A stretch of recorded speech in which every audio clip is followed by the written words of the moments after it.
जय Shri Krishna. Hello friends, कैसे हो आप सभी। आई होप आप सभी बहुत अच्छे होंगे और अपनी अपनी गार्डनिंग अच्छे से कर रहे होंगे। तो फ्रेंड्स, आजकल मेरे ही नहीं सभी के गार्डन में रीपॉटिंग का काम जो है वो बहुत ही ज़ोरों शोरों से चल रहा है। और आज मैं करने वाली हूँ इन 3 अपराजिता प्लांट्स के रीपॉटिंग। इनमें सिर्फ 3 प्लांट नहीं है, एक ही पॉट में बहुत सारे प्लांट हैं जो मैं अभी काउंट भी नहीं कर सकती। तो इनको निकालते हैं, देखते हैं किन में रूट्स है और किस में नहीं है। जिसमें रूट्स होगी हम उसे फिर से लगा लेंगे प्लांट को मिट्टी में, और जिनमें रूट्स नहीं है उनको निकाल के फेंक देंगे। और अपराजिता प्लांट के बारे में एक सीक्रेट है जो मैं आपको बताने वाली हूँ आज के वीडियो में। तो फ्रेंड्स, वीडियो को पूरा देखिएगा बिना स्किप किए। और आपसे छोटी सी, बहुत छोटी सी रिक्वेस्ट है कि प्लीज़ प्लीज़ प्लीज़ आप मेरे चैनल पर आते हैं, वीडियोस देखते हैं, लेकिन सब्सक्राइब नहीं करते, तो प्लीज़ सब्सक्राइब कीजिए और बेल आइकन ऑल पर प्रेस कीजिए ताकि मेरी वीडियो जो है आप तक डायरेक्टली नोटिफिकेशन के रूप में पहुंच जाएगी और आप उसे सबसे पहले देख पाएंगे। और फ्रेंड्स, फटाफट से अच्छे अच्छे कॉमेंट कीजिएगा क्योंकि आपके कॉमेंट मैं करने वाली हूँ हाईलाइट अपने वीडियो में, यानी कि वीडियो में आपको आपके कमेंट्स में दिखाऊंगी। जो भी मुझे सबसे अच्छा कमेंट लगेगा उसका मैं जो वीडियो स्क्रीन है उस पर आपका कमेंट चलाने वाली हूँ। और अगर किसी प्लांट पर आपको वीडियो चाहिए तो आप मुझे कमेंट कीजिए, मैं उस पर भी वीडियो ज़रूर बनाऊंगी और आपकी प्रॉब्लम का सोल्यूशन निकालने की कोशिश करूंगी। तो यहाँ पर ये मेरा अपराजिता का एक प्लांट है। मेरे पास दोनों कलर की अपराजिता है, सफ़ेद और जो ब्लू कलर की है वो भी दोनों है।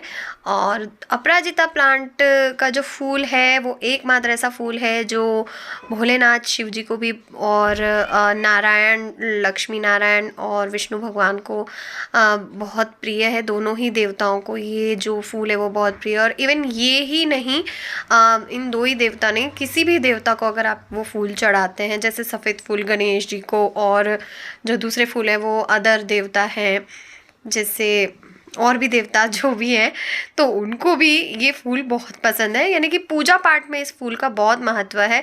अपराजिता नाम ही इसमें जिससे कोई पराजित ना कर सके, तो ये फूल एक इसका मीनिंग ये निकलता है कि ये फूल जब भी आप अपने इष्ट को या भगवान को चढ़ाते हैं तो उसका मतलब ये होता है कि भगवान मुझे इस काम में या अपने जीवन में जो भी आपकी मनोकामना है उसमें आपको असफलता न मिले, हमेशा सफलता मिले। तो इसका जो मेडिसिनल यूजेस और आध्यात्मिक जो महत्व है, आयुर्वेदिक और आध्यात्मिक दोनों तरह से बहुत महत्व है इस प्लांट का। और मेरे ख्याल से इसका मेडिसिनल यूज़, आयुर्वेदिक यूज़ ज़्यादा है। इस वजह से ही हमारे जो पूर्वज हैं उन्होंने हमें इस प्लांट से दूरी नहीं बना के रखी। पूजा पाठ में वही चीज़ें उपयोग में आती हैं जो हमारी लाइफ में, आयुर्वेद में हमारे जो बॉडी में है एनर्जी प्रोड्यूस करती हैं, वही चीज़ें हमारे जो पूर्वज हैं वो हमें दे के गए हैं कि देखिए इस तरीके से आपको ये भगवान को चढ़ाना है। यानी कि सेव, ये एक सेव करने का तरीका है, बचाने का तरीका है अपनी जो सभ्यता और संस्कृति है। तो बहुत कुछ, तो हमने बहुत कुछ खो दिया है पुराने युग में, लेकिन अब आने वाले युग में हम लोग जो है इन चीज़ों को, जिनको हम बचा पाए हैं हमारे पूर्वजों की वजह से, तो आगे भी सेव करेंगे। लेकिन आज का टॉपिक ये नहीं है, मैंने बहुत आपको दूसरी बातें बता दी। देखिए यहाँ पर सीड पॉट मैंने कलेक्ट कर लिए हैं, मुझे 1-2 ही सीड पॉट मिले और पहले भी मैंने बहुत सारे कलेक्ट किए हुए हैं। तो रिपोर्टिंग का वही पुराना तरीका जो बहुत दिनों से मैं आपको वीडियो में दिखा रही हूँ, सारी मिट्टी हमें निकाल लेनी है। काफ़ी, कम से कम 3 साल पुराना ये पॉट है और इसकी मिट्टी देखिए कितनी सख्त हो गई है, बहुत ज़्यादा सख्त हो गई। तो इसे फिर से हम रिचार्ज करेंगे और इस प्लांट को हम जो है लगाएंगे। तो फटाफट से निकाल लेती हूँ मैं इन सभी प्लांट्स को जल्दी जल्दी से। तो फ्रेंड्स, यहाँ पर देखिए ये मैंने प्लांट्स निकाल लिए हैं और मेरे पास 3 पॉट है, तो मैं तीनों पॉट में यही काम करने वाली हूँ, जिनमें मुझे रूट्स थोड़ी ज़िंदा, यानी कि लाइव वाइट रूट्स, जो सफ़ेद रूट होती है वो ज़िंदा होती है, यानी कि वो प्लांट अभी भी ज़िंदा है और आगे जाके सर्वाइव करेगा। एक सीक्रेट जो अपराजिता प्लांट के ऊपर है, यही मैं आपको बता देती हूँ कि टॉप सीक्रेट ये है कि अगर आप इस प्लांट की रिपोर्टिंग नहीं भी करेंगे, ये प्लांट को नहीं भी सेव करेंगे, तो भी आपके पास प्लांट बन जाएगा। लेकिन कब? जब आपने इनके सीड पॉट्स को कलेक्ट करके रखा होगा। यानी कि अगर आपने सीड कलेक्ट करके रखे हैं तो उन्हें लगा दीजिए। सिर्फ 1 महीने के अंदर ही वो सीड पॉट ग्रो होके प्लांट बन के 1 महीने के अंदर ही फ्लावरिंग करना स्टार्ट कर देते। बहुत ही जल्दी इसके सीड्स ग्रो होते हैं, 3 दिन में इसके सीड्स ग्रो हो जाते हैं, 3 से 5 दिन में। और जो है 1 महीने के अंदर अंदर ही अगर आपने उसे अच्छे से खाद पानी दिया है, यानी कि 10 दिन के पौधे में खाद डाल दी है, उसके बाद 20 दिन के पौधे में खाद डाल दी, तो वो जल्दी जल्दी ग्रो होकर के जब तीसरी बार खाद डलेगी ना उसमें 1 महीने के बाद, तो उसमें फ्लावरिंग शुरू हो जाएगी। 2-4 दिनों में ही फूल आपको देखने को मिल जाएगा। तो बहुत ही चमत्कारी पौधा है और बहुत ही ज़्यादा मेडिसिनल, यानी कि आयुर्वेदिक और आध्यात्मिक तरीके से तो मैं आपको समझा ही चुकी हूँ बहुत ही ज़्यादा। आप लोगों को लगा होगा कि आज मैं एक्स्ट्रा ज्ञान दे रही हूँ, लेकिन हाँ, एक्स्ट्रा ज्ञान मेरे ख्याल से मैं ये चाहती हूँ कि जो मेरे पास है नॉलेज वो मैं आपको दूँ, और अगर इससे रिलेटेड आपके पास भी कोई नॉलेज है तो मुझे बताइएगा। मुझे नॉलेज कलेक्ट करना और इस तरीके का जो गार्डनिंग नॉलेज है वो आप लोगों को बताना और कलेक्ट करना दोनों ही बहुत अच्छा लगता है। तो अगर आपके पास भी इससे रिलेटेड कोई नॉलेज है तो बताइएगा। जैसे इसकी जो जड़ होती है वो भी आयुर्वेद में दवाई के रूप में उपयोग की जाती है, और यहाँ पर मैं इसी की मिट्टी को रिचार्ज कर रही हूँ, जिसमें मैं खाद और थोड़ा सा कंस्ट्रक्शन सैंड मिला रही हूँ। सैंड इसलिए क्योंकि मुझे थोड़ी मिट्टी कड़क सी लगी, तो सैंड की वजह से थोड़ी पोरस हो जाएगी, क्योंकि पानी खाद डलेगा तो वो मिट्टी पोरस होने लग जाएगी। और खाद इसलिए क्योंकि फर्टाइल करना बहुत ज़रूरी है। फंगीसाइड ज़रूर मिलाएं, ये कोई खाने वाली चीज़ नहीं है, तो हम केमिकल फंगीसाइड, और यहाँ पर देखिए मैं डीएपी के दाने भी डालूंगी। मैं अपनी हर वीडियो में आपको यही बताती हूँ, बहुत ही चीप जो है वो मैं गार्डनिंग करती हूँ। चीप बोले तो बहुत ही सस्ती। और डीएपी जो मिलता है वो शायद 40 से 60 रुपये किलो, और ये डीएपी 1 किलो अगर आप ले आए तो कम से कम 2 साल तक ये आपके गार्डन में चलता रहेगा।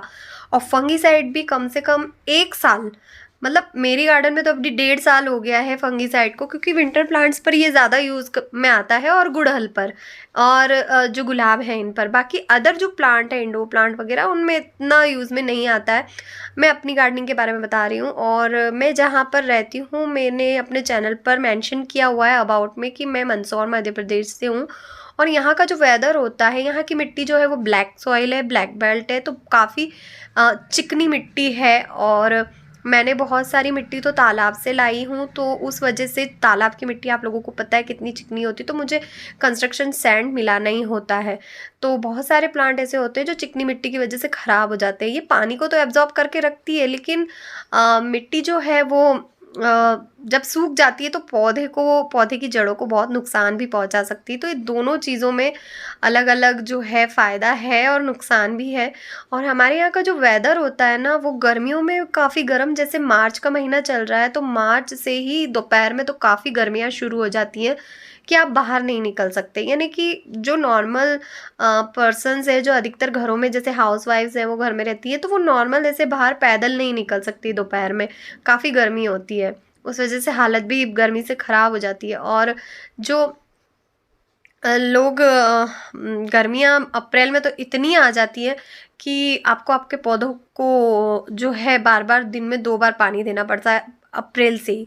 तो अगर आप पहाड़ी इलाके से हैं तो आपको ज़्यादा प्रॉब्लम नहीं आएगी, लेकिन अगर आप पौधे रिपोर्ट वगैरह करने में, लेकिन अगर आप मैदानी इलाकों में रहते हैं, जैसे मध्य प्रदेश, राजस्थान, उत्तराखंड, माफ़ कीजिए उत्तराखंड बार बार नाम आता है, उत्तराखंड नहीं, उत्तर प्रदेश और झारखंड, इधर दिल्ली, पंजाब, ये जो मैदानी इलाके हैं ना, यहाँ पर बहुत ज़्यादा प्रॉब्लम होती है। महाराष्ट्र रिपोर्टिंग में। लेकिन जो समुद्री इलाके और पहाड़ी इलाके हैं वहाँ पर ह्यूमिडिटी बहुत अच्छी होती है, तो पौधे रिपोर्ट भी आसानी से हो जाते हैं। सीड ग्रो, अगर ज़्यादा ठंडा इलाका है तो सीड ग्रो होने में थोड़ी परेशानी आती है, लेकिन हाँ, पौधे अच्छे से सर्वाइव कर लेते हैं।